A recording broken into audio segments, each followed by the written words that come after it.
rangkaian kegiatan dalam menyampaikan atau bertukar informasi antara individu maupun kelompok dalam sebuah organisasi untuk mencapai tujuan yang efektif dan efisien, yakni mengenai tentang komunikasi bisnis. Proses komunikasi merupakan bagian penting dalam setiap aktivitas bisnis.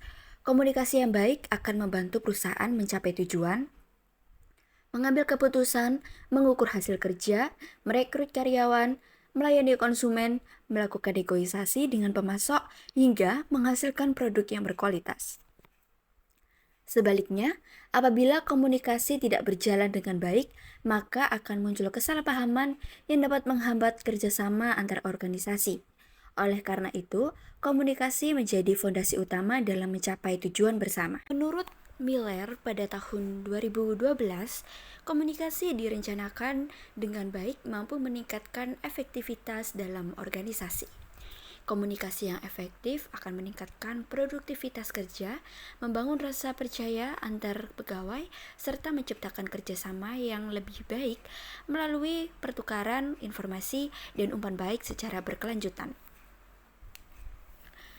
Dalam komunikasi bisnis, terdapat 10 tahapan, yaitu pengembangan ide, pengkodean, pengembangan pesan, pemilihan media, pengiriman pesan, penerimaan pesan, penafsiran pesan, efek umpan balik, dan gangguan. Tahapan-tahapan tersebut saling berkaitan sehingga apabila salah satu tahap tidak bekerja dengan baik, komunikasi menjadi kurang efektif. Pada pengembangan ide dan pengkodean, pengembangan ide itu merupakan tahap awal ketika pengirim itu menentukan tujuan dan juga isi pesan yang akan disampaikan. Setelah itu dilakukan proses pengkodean, yaitu mengubah ide menjadi kata-kata, simbol, atau bahasa yang mudah dipahami oleh penerima. Pemilihan bahasa yang tepat sangat penting agar tidak terjadi salah pengertian. Pada pengembangan pesan dan pemilihan media, setelah ide berhasil disusun, tahap berikutnya adalah pengembangan pesan. Pada tahap ini, ide yang masih berupa konsep diubah menjadi pesan-pesan yang lebih jelas, runtut, dan mudah dipahami oleh penerima. Bentuk pesan bisa berupa komunikasi lisan, tulisan, maupun komunikasi nonverbal tergantung pada situasi yang dihadapi. Dalam dunia bisnis, penyusun pesan harus memperhatikan penggunaan bahasa yang sopan, jelas, dan tidak menimbulkan makna ganda. Misalnya, ketika seorang manajer ingin memberikan arahan kepada tim, pesan yang disampaikan harus spesifik, sehingga setiap anggota memahami tugas dan tanggung jawabnya. Selanjutnya, pada pemilihan media komunikasi, media yang dipilih harus disesuaikan dengan tujuan komunikasi. Siapa yang menerimanya, serta seberapa penting pesan tersebut untuk disampaikan. Sebagai contoh, apabila perusahaan itu ingin menyampaikan informasi yang bersifat mendesak, maka media seperti telepon, aplikasi pesan instan akan lebih efektif dibandingkan dengan email. Sebaliknya, apabila informasi bersifat resmi, seperti surat keputusan atau kontrak kerjasama, maka media tertulis menjadi pilihan yang lebih tepat karena memiliki bukti dokumentasi yang jelas. Oleh karena itu, pemilihan media yang tepat sangat menentukan keberhasilan dalam penyampaian pesan. Selanjutnya, pengirim dan penerima pesan. Setelah pesan selesai disusun dan media telah dipilih, proses selanjutnya adalah pengiriman pesan. Pengirim bertugas menyampaikan informasi melalui media yang telah ditentukan. Keberhasilan komunikasi pada tahap ini tidak hanya bergantung pada isi pesan, tetapi juga cara penyampaiannya. Misalnya, intonasi suara, ekspresi wajah, dan sikap tubuh juga dapat mempengaruhi bagaimana penerima memahami pesan tersebut. Kemudian masuk ke tahap penerima pesan. Pada tahap ini penerima menerima informasi yang telah dikirimkan. Namun, menerima pesan belum tentu berarti langsung memahami isi pesan tersebut. Sebagai contoh, seorang karyawan yang menerima email mengenai perubahan jadwal rapat. Apabila email tersebut dibaca dengan baik, maka ia akan memahami informasi tersebut. Namun, jika email tidak dibaca secara lengkap atau hanya dibaca sekilas, kemungkinan besar akan terjadi kesalahpahaman. Oleh karena itu, baik pengirim maupun penerimaan memiliki peran yang sama pentingnya dalam keberhasilan dalam suatu komunikasi. Penerjemahan pesan dan juga efek. Setelah menerima pesan, penerima akan memasuki tahap penerjemah atau decoding. Pada tahap ini, penerima itu mencoba memahami makna dari pesan yang disampaikan oleh pengirim. Apabila pesan yang diterima sesuai dengan maksud pengirim, maka komunikasi dapat dikatakan berhasil. Namun, jika terjadi perbedaan penafsiran, maka akan muncul kesalahpahaman yang dapat menimbulkan konflik ataupun kesalahpahaman dalam bekerja. Selanjutnya, terdapat efek komunikasi, yaitu dampak yang muncul setelah pesan itu diterima. Efek komunikasi dibagi menjadi 3. Yang pertama yakni efek kognitif, yaitu ketika penerima itu memperoleh pengetahuan baru. Misalnya, setelah mengikuti pelatihan, karyawan menjadi memahami prosedur kerja yang benar. Yang kedua adalah efek efektif, yaitu pemahaman sikap atau perasaan seseorang. Contohnya, pelanggan itu menjadi lebih percaya terhadap perilaku setelah mendapatkan pelayanan yang baik. Sedangkan yang ketiga yakni adalah efek konatif, yaitu perubahan perilaku. Misalnya, setelah melihat promosi sebuah produk, konsumen akhirnya memutuskan untuk melakukan pembelian. Umpan balik dan juga gangguan. Setelah pesan dipahami, penerima biasanya memberikan umpan balik atau feedback kepada pengirim. Umpan balik merupakan indikator apakah komunikasi telah berjalan sesuai dengan tujuan. Feedback dapat berupa jawaban lisan, balasan email, ekspresi wajah, bahasa tubuh, ataupun tindakan nyata. Melalui feedback inilah pengirim mengetahui apakah pesan sudah dipahami atau masih perlu dijelaskan kembali. Namun, dalam praktiknya, proses komunikasi sering mengalami gangguan atau noise. Gangguan ini menyebabkan pesan yang diterima tidak sesuai dengan pesan yang dikirim. Misalnya, ketika sedang melakukan rapat secara daring, koneksi internet yang buruk membuat suara pembicara terputus-putus, sehingga informasi tidak diterima secara utuh. Contoh lainnya adalah penggunaan istilah yang terlalu teknis sehingga penerima sulit memahami isi pesan.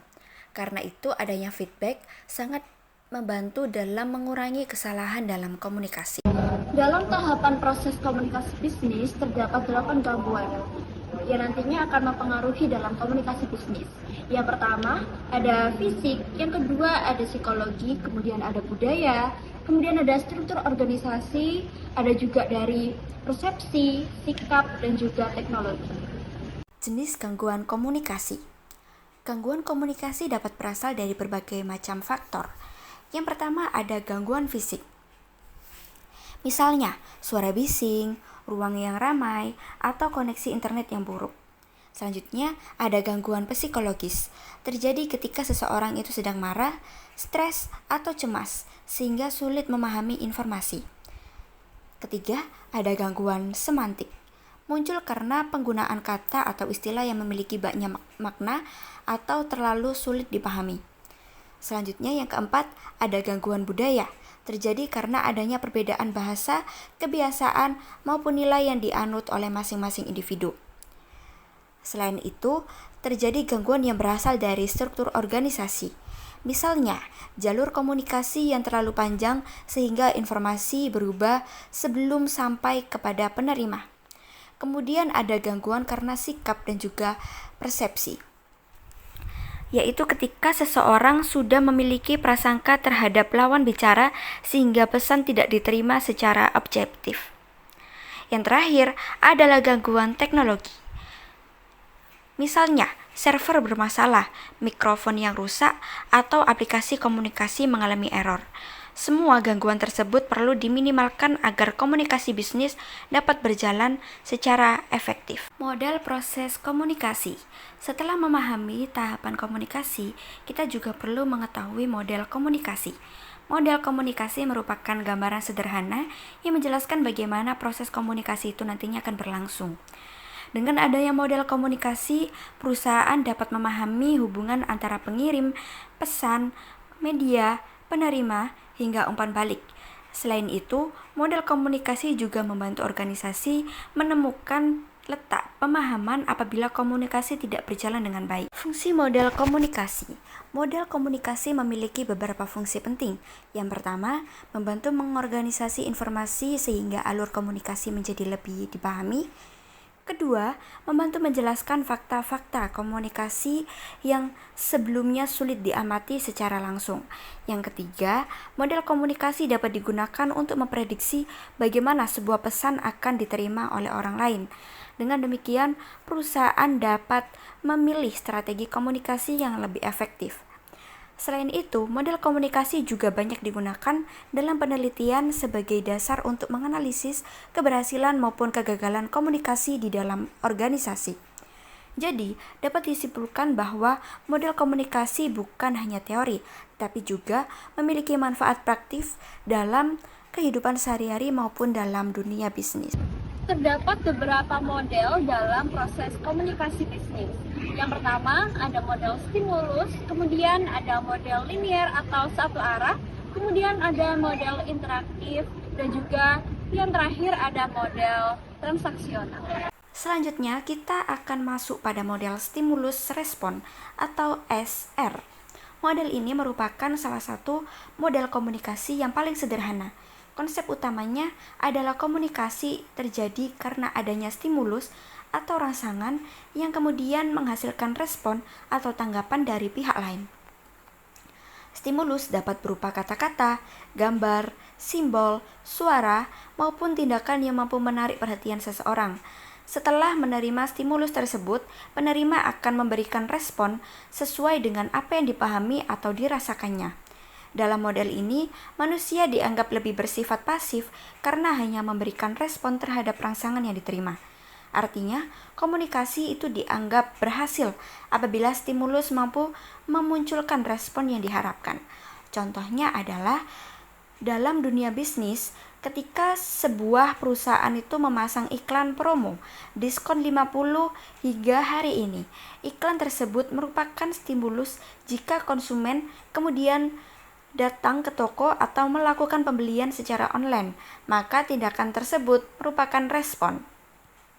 Meskipun sederhana, model ini masih banyak digunakan terutama dalam kegiatan pemasaran dan juga periklanan, karena tujuan utamanya memang untuk mempengaruhi perilaku dari konsumen. Model berikutnya adalah model komunikasi linear atau komunikasi satu arah.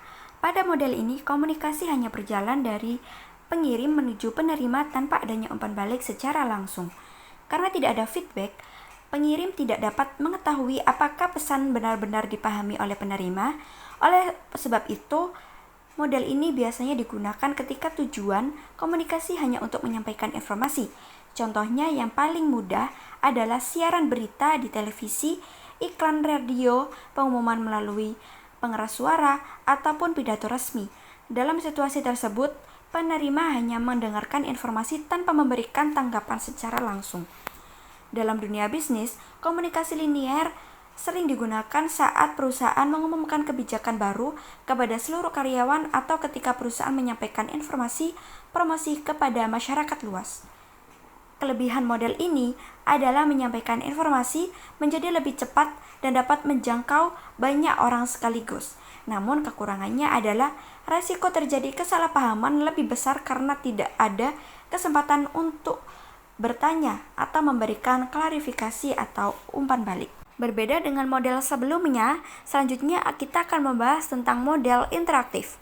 Model interaktif itu menekankan bahwa komunikasi merupakan proses dua arah. Artinya, baik pengirim maupun penerima dapat saling bertukar peran selama komunikasi itu berlangsung. Pada model ini, terdapat feedback atau umpan balik yang memungkinkan kedua belah pihak itu memastikan bahwa pesan telah dipahami dengan benar. Selain itu, komunikasi juga dipengaruhi oleh pengalaman, budaya, lingkungan sosial, dan pengetahuan pada masing-masing individu. Oleh karena itu, dua orang yang menerima pesan yang sama belum tentu memberikan tanggapan yang sama.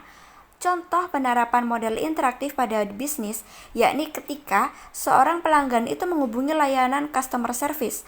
Pelanggan menyampaikan keluhan, kemudian customer service memberikan solusi.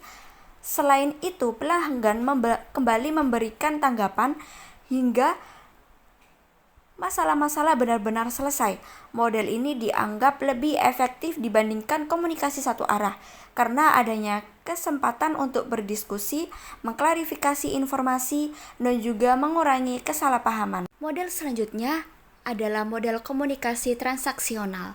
Pada model ini, komunikasi dipandang sebagai proses yang berlangsung secara terus-menerus.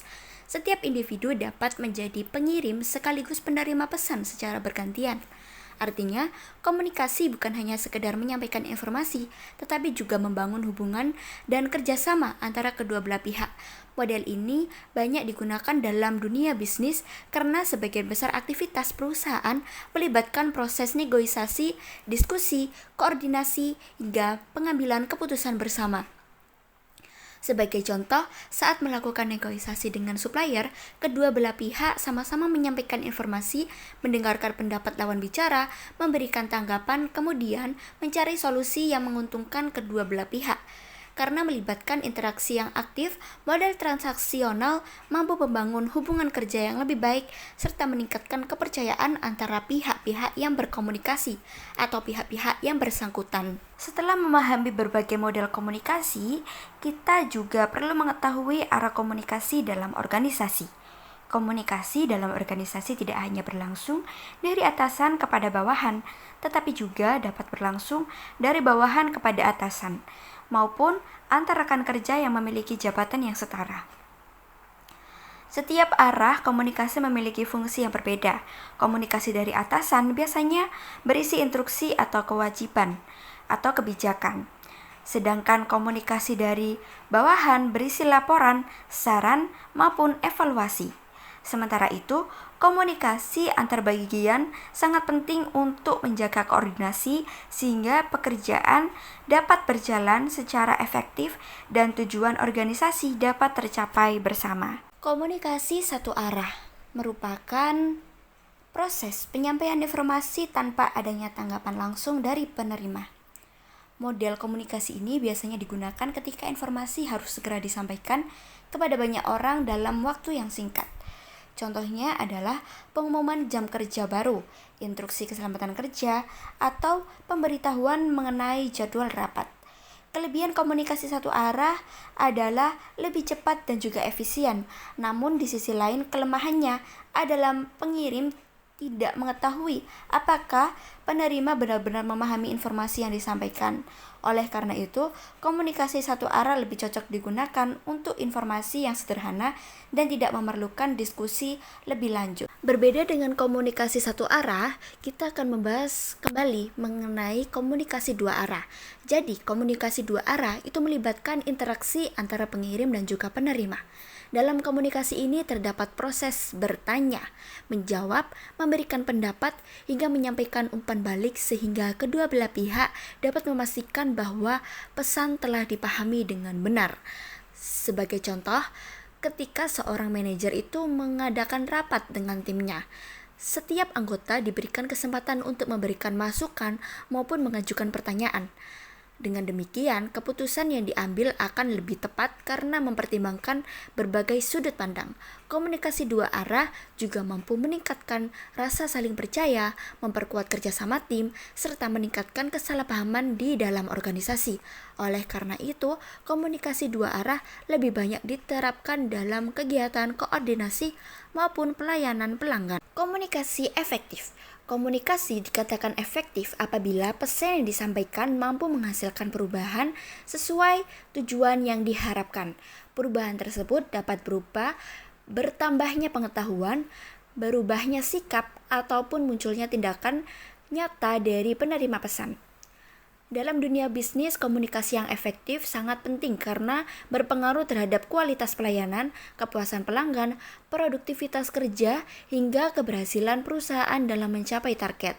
Misalnya, ketika seorang supervisor memberikan instruksi kerja yang jelas, maka karyawan dapat melaksanakan tugasnya dengan benar tanpa banyak melakukan kesalahan.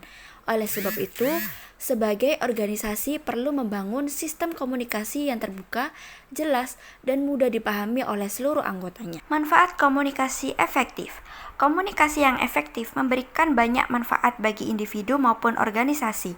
Pertama, komunikasi membantu setiap anggota memahami hubungan antara bagian sehingga koordinasi menjadi lebih baik. Yang kedua, komunikasi memudahkan perusahaan dalam menyelesaikan masalah karena informasi dapat disampaikan secara cepat dan akurat. Manfaat yang ketiga, komunikasi yang baik dapat meningkatkan kepercayaan antar pegawai sehingga tercipta lingkungan kerja yang nyaman dan produktif. Selain itu, komunikasi efektif juga membantu pimpinan dalam mengambil keputusan, merancang strategis bisnis, serta mencegah terjadinya konflik akibat kesalahpahaman. Dengan demikian, komunikasi bukan hanya sebagai alat bertukar informasi, tetapi juga menjadi salah satu faktor penting yang menentukan keberhasilan suatu organisasi. Hambatan komunikasi efektif. Meskipun komunikasi telah dirancang dengan baik, dalam praktiknya komunikasi terdapat berbagai hambatan yang dapat Hambatan komunikasi efektif. Meskipun komunikasi telah dirancang dengan baik, dalam praktiknya masih terdapat berbagai hambatan yang dapat mengurangi efektivitas komunikasi. Hambatan tersebut dapat muncul pada tingkat individu, kelompok, organisasi, maupun budaya. Jika tidak segera diatasi, hambatan ini dapat menyebabkan kesalahpahaman, konflik, bahkan menurunkan produktivitas kerja. Sebagai contoh, perbedaan bahasa antar pegawai dari daerah yang berbeda dapat menyebabkan pesan tidak dipahami secara sama. Begitu juga dengan perbedaan budaya kerja yang dapat mempengaruhi cara seseorang dalam berkomunikasi. Oleh karena itu, organisasi perlu menciptakan lingkungan kerja yang terbuka, saling menghargai, dan memberikan kesempatan kepada setiap anggota untuk menyampaikan pendapatnya. Jenis hambatan komunikasi. Secara lebih rinci, hambatan komunikasi dapat terjadi pada tiap tahap proses komunikasi. Hambatan dari pengirim biasanya terjadi ketika pesan yang disampaikan kurang jelas, terlalu panjang, dan dipengaruhi oleh emosi sehingga sulit dipahami oleh penerima. Hambatan yang kedua, hambatan pada tahap encoding. Terjadi ketika pengirim ini menggunakan istilah yang ambigu atau simbol yang tidak dipahami oleh penerima. Kemudian terdapat hambatan yang ketiga, yakni hambatan dari media komunikasi. Misalnya, jaringan internet yang buruk, kerusakan perangkat komunikasi, atau pemilihan media yang kurang tepat. Selanjutnya, hambatan penerima, yakni misalnya kurang fokus saat mendengarkan, memiliki persepsi yang berbeda, atau salah penafsiran pesan yang diterima. Yang terakhir adalah hambatan pada umpan balik, yaitu ketika tanggapan yang diberikan tidak sesuai dengan maksud pesan sehingga pengirim menganggap komunikasi berhasil. Padahal penerima belum benar-benar memahami informasi tersebut. Dengan memahami berbagai jenis-jenis hambatan tersebut, perusahaan dapat mencari solusi agar komunikasi menjadi lebih efektif dan tujuan organisasi dapat tercapai. Sebagai penutup, dapat kita simpulkan bahwa proses komunikasi bisnis merupakan rangkaian kegiatan menyampaikan informasi yang dilakukan secara terstruktur agar tercapai kesamaan pemahaman antara pengirim dan juga penerima pesan. Proses komunikasi dimulai dari munculnya ide, penyusunan pesan, pemilihan media, penyampaian pesan, penerimaan pesan, penafsiran, munculnya efek, hingga adanya umpan balik.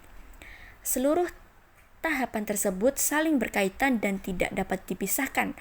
Selain memahami tahapan komunikasi, kita juga perlu memahami berbagai model komunikasi, arah komunikasi, serta hambatan yang mungkin terjadi.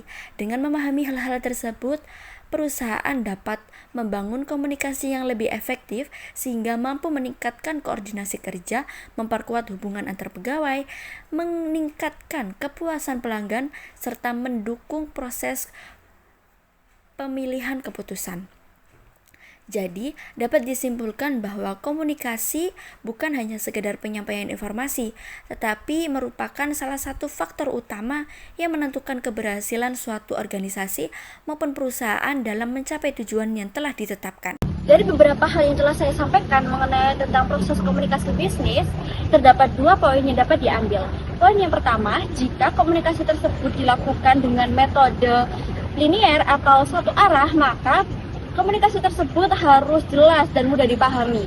Sedangkan jika proses komunikasi itu dilakukan secara 2 arah, maka komunikasi tersebut harus dan juga dapat mendapatkan feedback dari yang menyampaikan maupun yang menerima. Jadi cukup sekian, saya Rizky Anamili Aprisa mengucapkan terima kasih, pamit undur diri, wassalamualaikum warahmatullahi wabarakatuh.